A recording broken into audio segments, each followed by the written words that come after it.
এই মিছিলটা তো অত্যন্ত কম সময়ের মধ্যে আমাদের ডাকতে হলো, কারণ গতকাল মানুষ সকাল 8টা সাড়ে 8টার পর থেকে বাড়ি থেকে বেরোতে পারেনি। সেই মানুষ মুহুর্মুহু চমকে উঠেছে। একটার পর একটা মৃত্যুর খবর জলপৃষ্ঠ হয়ে, জল জমেছে, সব এলাকাতে জমেছে। বৃষ্টি যা হয়েছে, এই বৃষ্টি ইদানিং কালের মধ্যে যথেষ্ট বেশি বৃষ্টি অনেক হয়েছে। কিন্তু বিকেলে মমতা ব্যানার্জি বললেন রাজনীতিটা বাদ দিয়ে বাকি কিছু মাথায় নেই, 78 সালে থেকেও বেশি বৃষ্টি হয়েছে। আজকে আপনারা এই সময় পত্রিকাটা গিয়ে পড়বেন, ডান দিকে দিয়ে দিয়েছে ম্যাক্সিমাম পসিবল মিলিমিটার বৃষ্টি কবে কবে হয়েছে। 78 সালে 369 মিলিমিটার বৃষ্টি হয়েছিল 28শে সেপ্টেম্বর। এই যে সেপ্টেম্বরের শেষ উইক, 21-22 তারিখের পর। উনি ওইসব খোঁজ নেবেন না, রেসপন্সিবিলিটি দেখাবেন। বিদ্যুতের তার ত্রিফলা লাগিয়েছেন সিএসসি কে দিয়ে বিনা পয়সায়, কার্যত লোকের পয়সা, সেই পয়সায় তিনি 150 কোটি টাকার উপর বাকি রেখেছেন সিএসসি। এই অবস্থার মধ্যে দাঁড়িয়ে কোনো মেনটেন্যান্স নেই। আজকে সিএসসি নোটিফিকেশন দেখুন, সব কাগজে বেরিয়েছে। তারা বলেছে লাইট পোস্টে কোনো ওন করা, মালিকানা অথবা তার মেনটেন্যান্স করা, এটা সিএসসি দায়িত্ব না, লিখিত জানিয়েছে। মুখ্যমন্ত্রী অন্য কথা বলে দায় এড়াচ্ছেন। মুখ্যমন্ত্রী বলছেন গোয়েঙ্কার সাথে আমার কথা হয়েছে।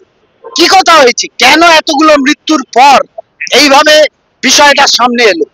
তার প্রতিবাদ হওয়া দরকার। এই জন্য যে চেতাবনী দেওয়া দরকার, যে কর্পোরেশন, ফিরহাদ হাকিম সকালবেলা এসছেন, কিন্তু সেপ্টেম্বর মাসের শেষ উইকে যে এত বৃষ্টি হবে তা গত 8 দিন ধরে সমস্ত ওয়েদার ফোরকাস্টে আছে।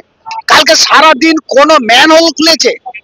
রাত্রে এসবি পুলিশের তিনি আমাকে ফোন করে বলছেন দাদা আজকে আমরা দৌড়াতে দৌড়াতে পাগল হয়ে গেলাম জলমগ্নতায়।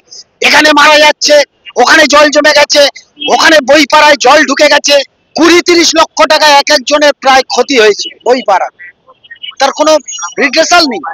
এইরকম এক অবস্থায় সরকার কার্যত চলছে না। ছুটি ঘোষণা করার কথা বলছেন। অফিসাররা বিকেলবেলা জানতে পেরে মমতা ব্যানার্জিকে নিয়ে বসেছে, বলছে ম্যাডাম এটা যদি ছুটি ঘোষণা করে দেন, এই যে পুজোর আগে মাসের শেষে অজস্র ট্যাক্স, ট্রেজারি, পেমেন্ট সমস্ত বাকি আছে। রাত্রির বেলা তখন ওই সার্কুলারটাকে চেঞ্জ করে স্টেট রান এডুকেশনাল ইনস্টিটিউশন, এটা অফিসাররা ঢুকিয়েছে। সেই অফিসাররা সল্টলেকে নিউ টাউনে থাকে। তারা সকালবেলা আলোচনা করছে নিজেদের মধ্যে, হাস্যকর, নিজেদের মধ্যে হাসাহাসি করছে। মুখ্যমন্ত্রীর রাজ্যটাকে নিয়ে কোনো চিন্তা ভাবনা নেই, ছুটি দিয়ে দিতে যাচ্ছেন যত পারে। আসলে আমাদের মনে হচ্ছে উনি নিজে একটু ছুটির জন্য একটু তৎপর হয়ে উঠেছেন। তাড়াতাড়ি ওনার ছুটি দরকার। এই ছুটিটা জনগণ যত তাড়াতাড়ি করে দেবে ওনার প্রাণ নিশ্চিন্ত হবে। আজকে সেই রাজনৈতিক পরিস্থিতি তৈরি হয়েছে। আমরা এখান থেকে কলেজ স্কোয়ার পর্যন্ত এই প্রতিবাদ মিছিল করছি এই কারণে, সিএসসি তার দায় এড়াতে পারে না। সিএসসির 459 কোটি টাকা ইলেকটোরাল বন্ডে তৃণমূল কংগ্রেসকে দিয়েছে, আর তার জন্য তারা এসব ব্যাপারে কোনো চেক আপ ভিজিলেন্স ছাড়া যা ইচ্ছা তাই করার ইজাজত পেয়ে যাচ্ছে। তারা বিদ্যুতের দাম বাড়াচ্ছে, সরকারের আধিকারিকরা, ইলেকট্রিসিটি রেগুলেটরি কমিশন চুপচাপ বসে দেখছে, কদিন বাদে হ্যাঁ করে দিচ্ছে। আমাদের তো এই ভিক্টোরিয়া হাউসের বাড়িতে অভিযান করতে হবে, যা তারা শুরু করেছে। এ শুধু সরকার করছে না, এ শুধু তৃণমূল নেতারা এলাকায় তোলাবাজি করছে তা না, নিকাশি ব্যবস্থাটা 12টা বাজিয়ে দিয়েছেন। শোভনদেব চট্টোপাধ্যায়ের সময় থেকে চিৎকার শুরু করেছিলেন ইস্ট যে মার্শল্যান্ড, সেখানে কেন কনস্ট্রাকশন হবে না। ফিরহাদ হাকিম, জাভেদ খান, তারা ইতিমধ্যেই ওখানে নতুন নতুন কনস্ট্রাকশন, বড় বড় কোম্পানি, নিকাশি ব্যবস্থা, জল কোথা দিয়ে বেরোবে? এন্টালির জল বেরোয়নি, মানিকতলা আমার স্ট্রিটের জল বেরোয়নি, বেহালা পুরোপুরি ডুবে গেছে।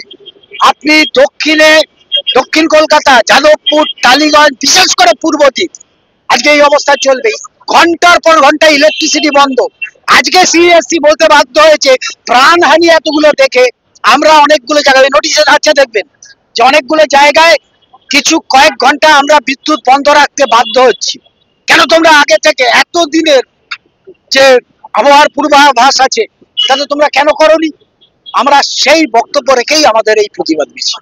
বামপন্থী দল সমূহের পক্ষ থেকে কালকে থেকে আজকের মধ্যে সব বামপন্থী দলগুলো তারা বলেছেন হ্যাঁ আমরা অবশ্যই পুজোর আগে অনেকের অনেক ইনভলভমেন্ট থাকে, কিন্তু তা সত্ত্বেও এই মিছিলটা হওয়া দরকার, তার ফলে এই মিছিলটা আমরা করছি।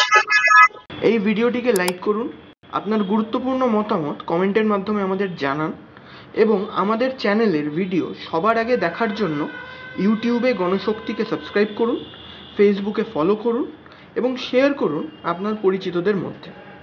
আমাদের চ্যানেলে আপলোড হওয়া ভিডিও নোটিফিকেশন পেতে বেল আইকনটি ক্লিক করতে ভুলবেন না।